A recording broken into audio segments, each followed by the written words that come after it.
Welcome to Fuck the Underdog, the words won't let me read them. And so today we're going to talk about nurturing diamonds in the rough.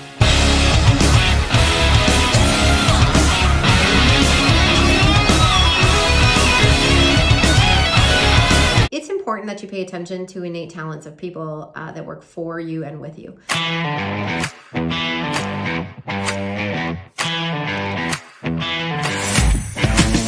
People sometimes end up in the wrong seat in the bus. You're going to find that you have people that are cruising along and they're doing a great job and it's okay.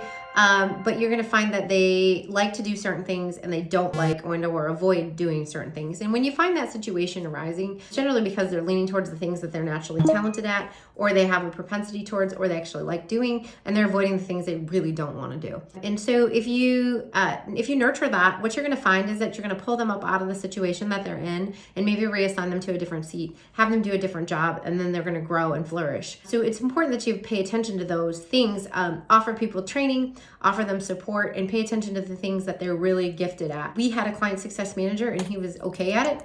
He did a good job. He did all the requirements, but kept forgetting things and doing stuff that we'd have to coach him on. So we moved him out of that position and moved him into a different position.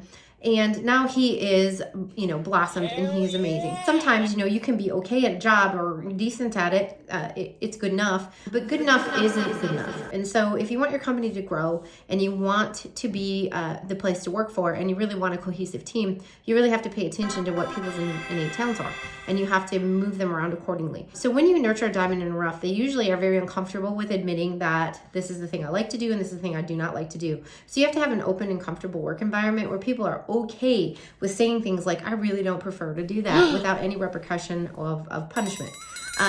And then also exploring and or doing things that they're super talented at, whether you have a job opening for it or not. So we did not have a job opening for our video editor. We kind of invented it, but thank God we did, because now I get to produce all this really cool content. But we had a person that was in client success, and then we moved him over to video editing. And now we have, a video editor that does a really decent job. And he's happier there. So we've had other people that were working in other positions that moved into other positions, and now they're also flourishing. So if you're open to the idea and amiable to the idea of moving people around in your bus, you can really get the top-notch people in the right seat, be more successful as a group, and work better together as a team. So when you're looking at nurturing these people, some things that you can do is offer coaching and feedback. Have an open work environment where they're okay with talking to you and being really honest about their needs, wants, and desires. You have to offer coaching. You can't have people moving from seat to seat and doing other things without offering some modicum of support and coaching and training. You have to have a feedback loop so you're sure that once you move them that it's actually the right thing to do, because sometimes you think you want to do something and then don't actually want to do it.